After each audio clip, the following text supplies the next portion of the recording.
नमस्कार। तो आज तृतीय अध्याय के कुछ श्लोक पर मैं आपका ध्यान आकर्षण कराऊंगा। तो कनेक्शन कर ले। डेली जिंदगी को खूबसूरती से जीने के लिए जो स्किल्स चाहिए वो लाइफ स्किल्स है। और लाइफ स्किल में लाइफ किसको कहते हैं, वो सब कुछ मन के आसपास ही है। जितने भी लाइफ स्किल्स है वो सभी मन की ही स्किल्स है। अभिव्यक्ति शरीर के स्तर पर है। अब मैं आपको जिस श्लोक पर ले चलूं उस श्लोक पर हम यात्रा करेंगे, पूरी भगवत गीता के कुछ कुछ अध्याय के कुछ कुछ श्लोक। हालांकि एक एंगल से देखें तो पूरी भगवत गीता ही मन का कार्यक्रम है, पर कुछ एक श्लोक वेरी प्रिसाइजली फोकस है। तो अध्याय 3 जो आपने सुना है उसके श्लोक नंबर 17 पर चलिए।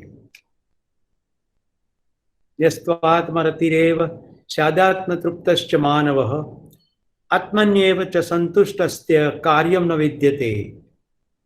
श्लोक नंबर 17 अध्याय 3 अर्थ में लिखा है, परंतु जो मनुष्य आत्मा में ही प्रीति वाला, आत्मा में ही तृप्त और आत्मा में ही संतुष्ट रहता है, उसे कुछ करने का बाकी नहीं रहता। पिछले एपिसोड में मैंने कहा था कि करके प्रसन्न होना, उसके बदले प्रसन्न होके करेंगे। कितनों को याद है? यह श्लोक में यही कहा जा रहा है और कुछ नया नहीं है, पर बहुत खूबसूरती से इन्होंने लिखा है कि इनको कुछ करना नहीं रहता, क्योंकि हम लगातार कुछ ना कुछ करके प्रसन्न होने की, सुखी होने की, खुश होने की ही चेष्टा करते हैं। अगर खुश होना नहीं है ना तो कुछ नहीं करते। हालांकि ऐसा तो होता नहीं, इसीलिए कुछ ना कुछ तो करते ही रहते हैं। केवल प्रकृति की गोद में कोई हिमालय की चोटी को देख के, कोई समंदर को देख के, कोई तालाब को देख के एकदम स्थिर हो जाते हैं। वहां कुछ करना नहीं होता। ये जो स्थिर हमारा हो जाना है, प्राकृतिक सौंदर्य को देख के सडनली हम शांत अवस्था में पहुंच जाते हैं। ये बताऊं क्या है? हम थोड़ी देर के लिए अपने घर पहुंच जाते हैं।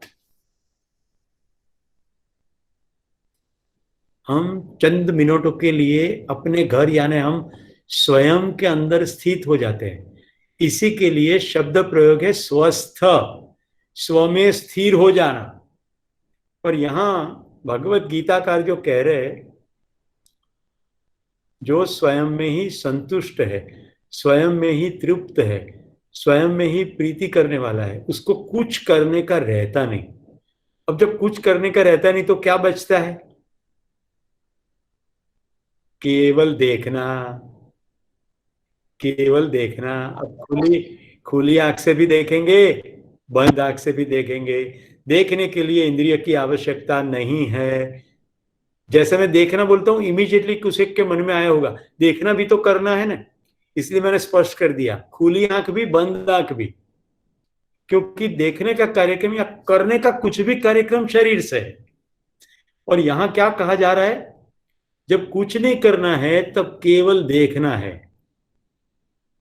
तो बंद आंखें भी देखे, खुली आंखें भी देखे। क्या देखेंगे? प्रकृति की लीला, कुदरत का करिश्मा, या ईश्वर का ऐश्वर्य, या परमात्मा का पराक्रम, या भगवत्ता, या परम तत्व, या चेतना, जो भी कहना चाहो, नाम ले लो कुछ भी। कि करके खुश होना के बदले यहां कुछ और कहा जा रहा है, खुश होके करना। तो करके खुश होने का होमवर्क करेंगे, फिर 100 वर्ड पूछेंगे तो बिल्कुल मालूम पड़ेगा कि कहाँ कहाँ हुक फिट किया है। देखो, एक भी काम छोड़ने के लिए कृष्ण नहीं कह रहे, सभी काम करना करना ही है। ये तो यहां तक कहते हैं कि कर्म में कुशलता पानी है, पर फिर भी कर्म में बंध नहीं जाना है। अगर ये हुआ तो हम खुश होंगे, ये नहीं हुआ तो फिर नाखुश होंगे। तब तो ये दुनिया हमें घुमाती ही रहेगी, कभी खुशी कभी गम। आपके दैनिक व्यवहार के अंदर ये देखिए कि क्या यह प्रसन्नता से कर रहे हैं, क्या आपको करना पड़ रहा है? तो जब सब्जी भी बना रहे हैं, रोटी भी बना रहे हैं, तो क्या प्रसन्नता से बना रहे हैं कि बनानी पड़ रही है? बर्तन मांज रहे हैं तो बर्तन मांजना पड़ रहा है कि प्रसन्नता से कर रहे हैं? ये सब आपके पर है। प्रसन्न होने की अलग अलग आयाम है।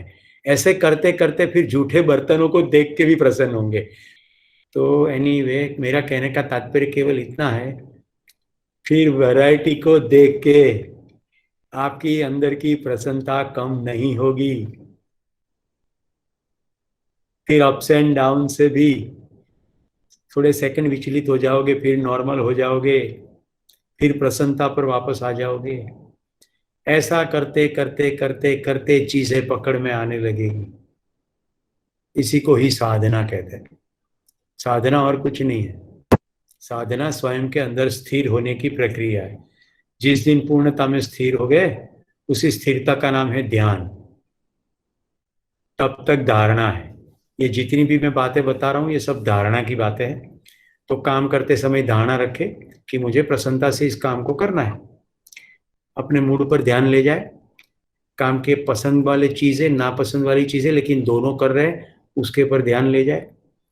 ऐसे ध्यान लेते लेते स्पष्ट हो जाएगी। तो मुझे लगता है कि चैप्टर 3 का ये 17वां आपको क्लियर हो गया होगा। और 18 देखिए, नैव तस्य कृते नार्थो ना कृते नेह कश्चन न चास्य सर्वभूतेषु कश्चित् अर्थ व्यपाश्रय। इस संसार में उसका किया और नहीं किया जो भी कर्म है, उसमें उसका खुद का कोई स्वार्थ नहीं होता, और सर्व प्राणियों में उसका किसी के साथ स्वार्थ का संबंध नहीं है। चलो अब स्वार्थ को समझते हैं। यहां शब्द प्रयोग जो किया है ना, श्लोक के अंदर आप ध्यान से देखेंगे, जिसके हाथ में भगवत गीता है, कहीं पर भी स्वार्थ शब्द नहीं है।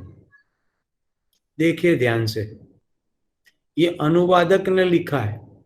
मैं अनुवादक होता तो स्वार्थ का प्रयोग नहीं करता, क्योंकि जैसे स्वास्थ्य शब्द है, ऐसे ही स्वार्थ शब्द है, स्व का अर्थ।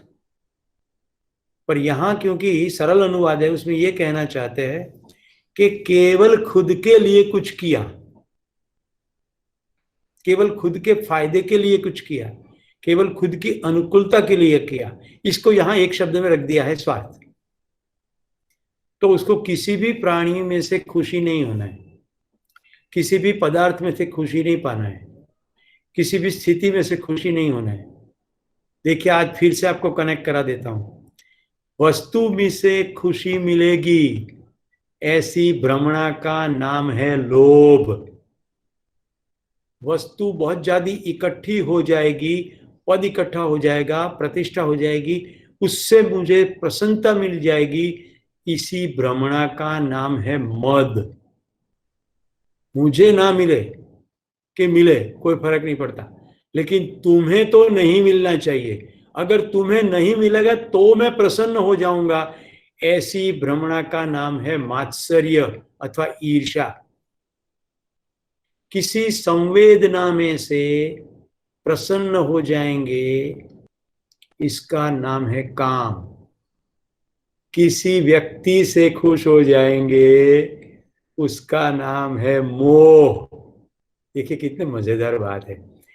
एक तो यहां संबंध की बात कर रहे हैं, दूसरी तरफ यहां ये कह रहे हैं भगवत गीताकार कि किसी व्यक्ति में से खुश हो जाएंगे, तो वो उसको दीप में देखेंगे तो मालूम पड़ेगा कि वो व्यक्ति कुछ काम का करेगा, अच्छा करेगा, मेरे अनुकूल करेगा, तभी मैं खुश होता हूं। तुम मुझे हांडवो दो, मैं तुम्हें ढोकला दूं, जब तक ये वाटकी व्यवहार चलता रहे खुशी। ये है व्यक्ति में से खुश होने का कार्यक्रम। तुम मुझे हांडवो दो या ना दो, ढोकला दो या ना दो, फिर भी मेरी खुशी तुम्हारे साथ बनी रहे, ये है प्रेम। प्रेम में सामने वाले व्यक्ति के होने का स्वीकार है, करने का मामला नहीं है। तो मैंने काम कह दिया, लोभ मोह मद मात्सर्य कह दिया, एक बच गया क्रोध। किसी को डांट के मैं खुश हो जाऊंगा, किसी को चोपड़ा के यानी गाली दे करके, उसका अपमान करके, पब्लिक में उसको कट शॉर्ट करके, डिस्काउंट करके मैं खुश हो जाऊंगा, ऐसे भ्रम का नाम है क्रोध। पूरी यात्रा होगी काम क्रोध लोभ मद मोह मत्सर्य, ये जितना भ्रम है, उस भ्रम में से निकल के सच्चाई को पकड़े। कोई पराया नहीं है, सभी अपने हैं। अनन्यता का भाव, उसको कहते हैं प्रेम। घर्षण का अभाव, उसको कहते हैं स्नेह। किसी में श्रेष्ठता दिख जाए, उसको कहते हैं श्रद्धा।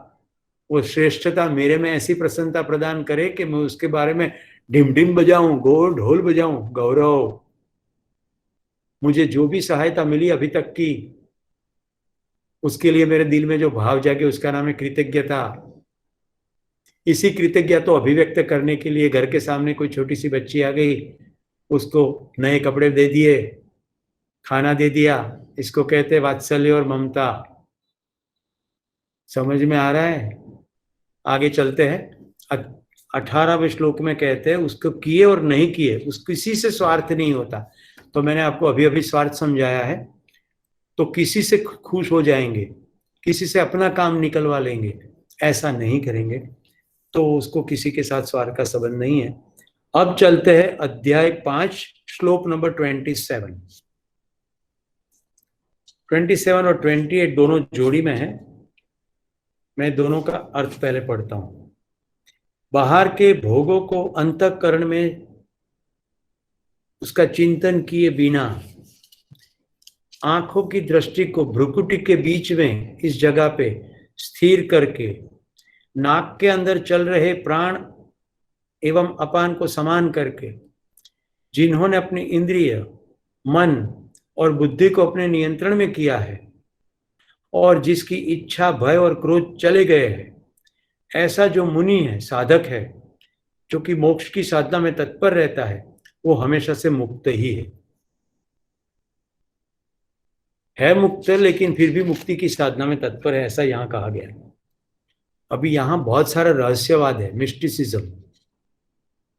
तो इस मिस्टिसिज्म में हम नहीं जाएंगे, मैं सिंपली कर देता हूं। पहला लिखा है बाहर के भोगों को अंतःकरण में चिंतन किए बिना। वो क्या है?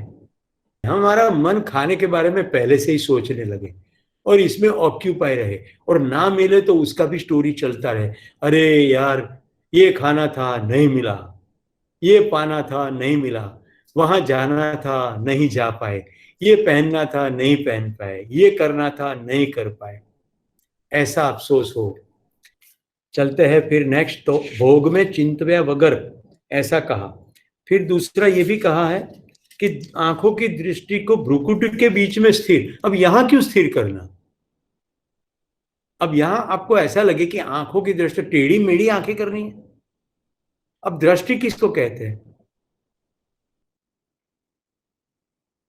दूर का देखते, कहते दूर की दृष्टि, फार साइटेडनेस, विजन 2030। तो यहां कहा गया भ्रुकुटी के बीच में दृष्टि करो, यानी भ्रुकुटी के बीच यहां आज्ञा चक्र है।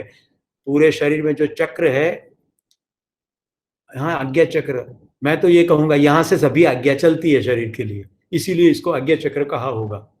तो भ्रुकुटी के बीच में दृष्टि को स्थिर करना, आज्ञा पर स्थिर करना, मन पर ध्यान चला जाए, अपने पर ध्यान चला जाए। नाक के अंदर चलते प्राण अपान को समान बता चुका हूं।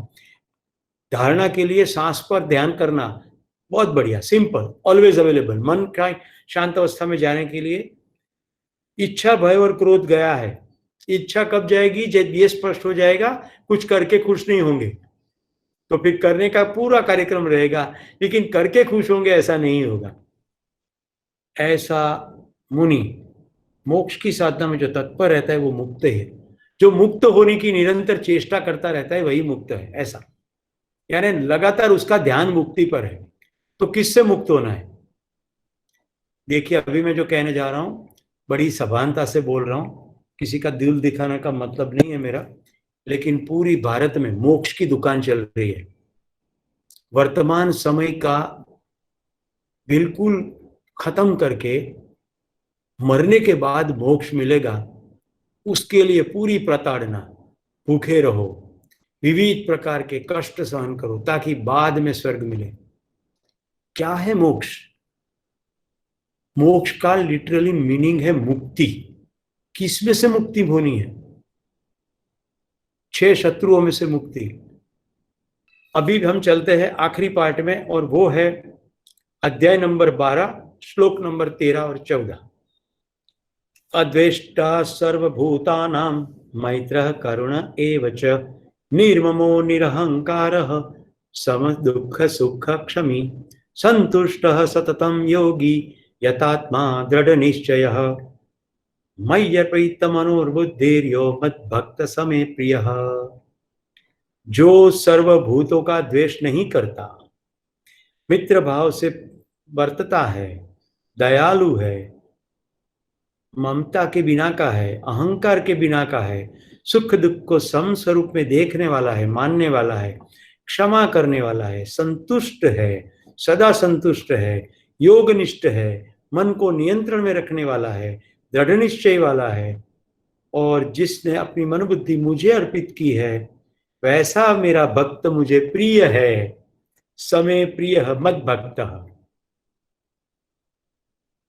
अब देखिए इस श्लोक में जितने चीजें हैं उसको साइड में रख के लोग क्या करते हैं, श्री कृष्ण शरणम मम, भाई श्री कृष्ण शरणम मम कीधुं छे के मारो भक्त मने बहु प्रिय है એટલે करो भक्ति એટલે कृष्ण भगवान ने हूँ प्रिय थई पड़ीश।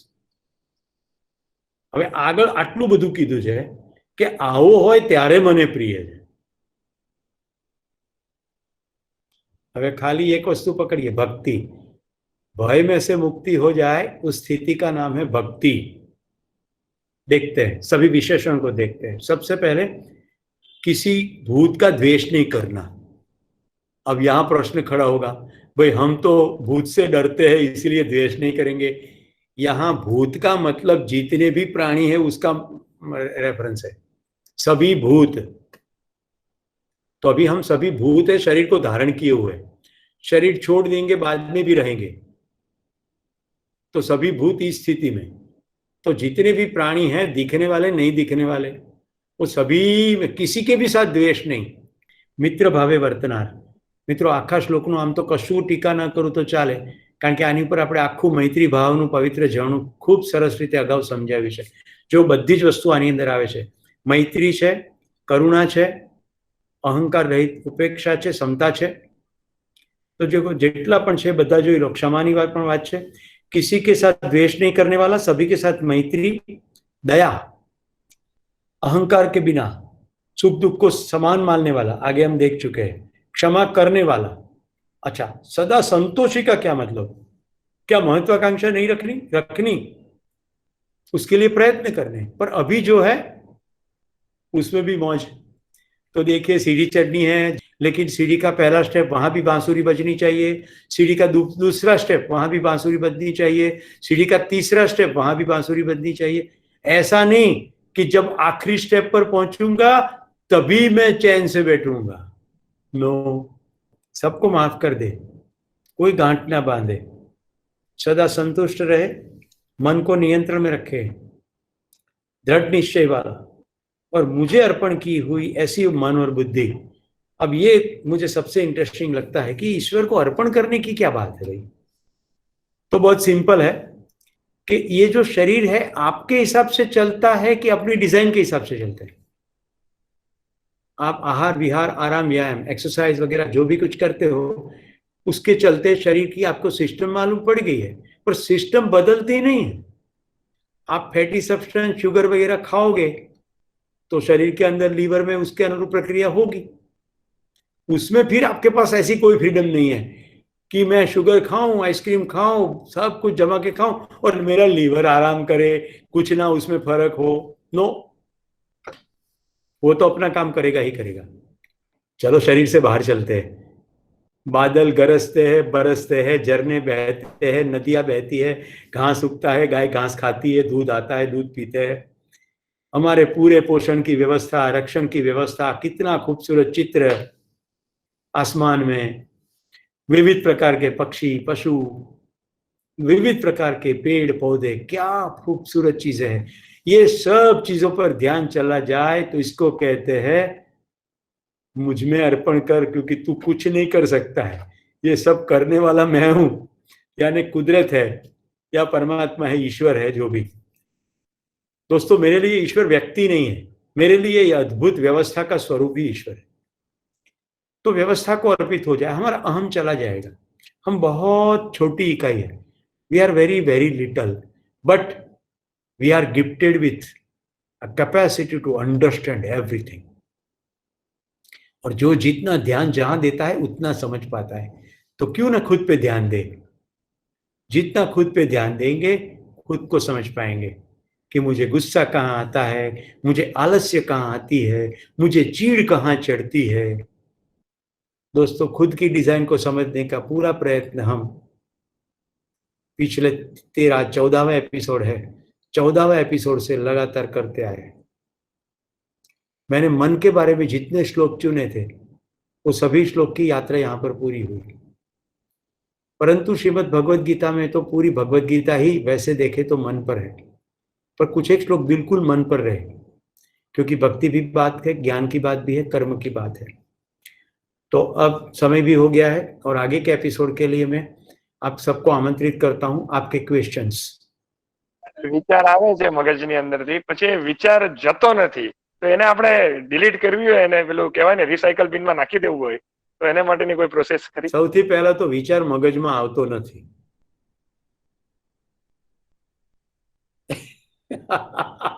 હું જ વિચાર છું. હું એક પ્રક્રિયા કરી રહ્યો છું, એ પ્રક્રિયાનું નામ વિચાર છે. હવે મુદ્દો એ છે કે વિચાર આવવો સહજ સ્વાભાવિક છે, એ પહેલી સ્વીકૃતિ થાય. હવે બીજો મુદ્દો છે એ જતો નથી. તો તમે જેટલી કોશિશ કરશો કે એ જાય એટલો નહીં જ જાય, કારણ કે મનની એ પ્રકૃતિ છે. Whatever you resist it will persist. કોઈ પણ પ્રાણીનો વિચાર કરો પણ ભૂંડનો વિચાર કરશો નહીં, પણ ભૂંડ જ દેખાશે, કારણ કે નો ભૂંડ બોલીએ તો પણ ભૂંડ જ દેખાય. એટલે તમે હવે મુદ્દો કયો છે ડિલીટ. ભાઈ, આપણને કરોડો વર્ષો લાગ્યા ઇવોલ્વ થતા. આપણે ગાય ભેંસને ઘોડા હતા ત્યારે ખાલી 4 જ વિચાર કરતા હતા: આહાર, નિદ્રા, ભય અને મૈથુન. ઇવોલ્યુશનની પ્રક્રિયામાં આપણે મનને એટલી હદે પહોંચાડી દીધું કે આપણે વિવિધ વિચારો કરવા સક્ષમ છીએ. હવે તમારે એને ડિલીટ કરવું છે? નો. હવે એને ચેનલાઇઝ કરવાનું છે, રાઈટ? વિચારને ડિરેક્શન આપવાની છે. તો પહેલું સ્ટેપ, જે વિચાર આવે છે ભલે આવતો, ખાલી જોવો. જો વિચારને પૂછડું પકડી પકડી ક્યાં જવાય છે જાઓ, નો પ્રોબ્લેમ. જેવું તમે એને જોવાનું શરૂ કરશો ને એટલે ક્રમશઃ વિચાર એની ગ્રીપ છોડી દેશે અને વિચારમાંથી બીજો વિચાર જન્મશે. જોતા જોતા તમારું એવું મન ઉપર નિયંત્રણ આવશે.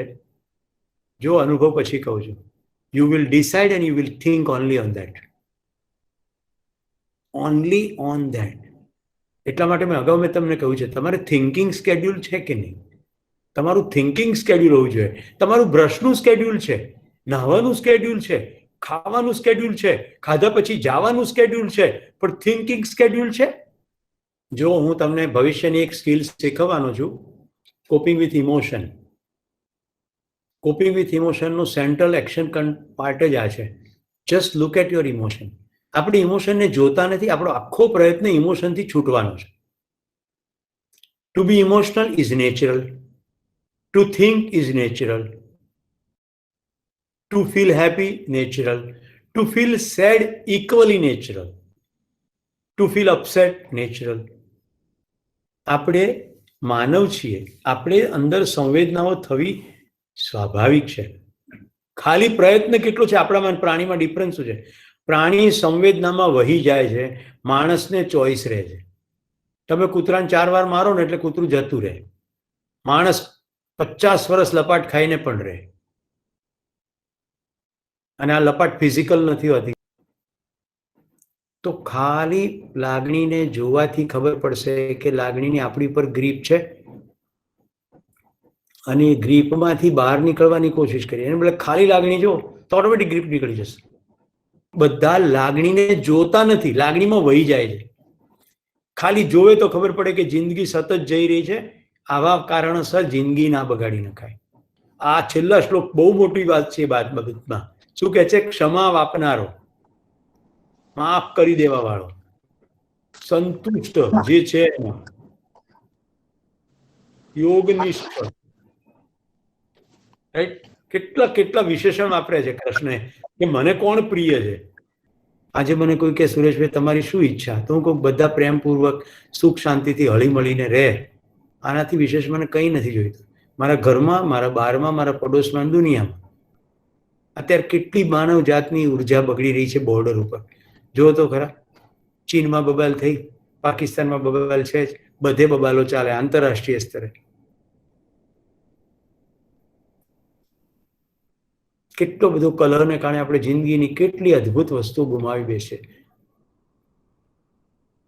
થોડાક લોકો શાંત થાય છે અને પ્રકૃતિનો આનંદ લે છે, થોડાક લોકો શાંત થાય છે, જિંદગીનો ઉત્સવ બનાવે છે, થોડાક લોકો શાંત થાય છે, થોડા શોખ કેળવી લે છે, થોડાક લોકો શાંત થાય છે, બીજાની જિંદગીમાં કામ કરવા લાગી જાય. ગઈકાલે શ્રેયસ સાથે મારી વાર્તા શરૂ થઈ. It was just one question કે કેનેડા જવું કે ભારતમાં રહેવું, જિંદગી ક્યાં મહત્વની છે, આઈ મીન જિંદગી ક્યાં સારી બને છે,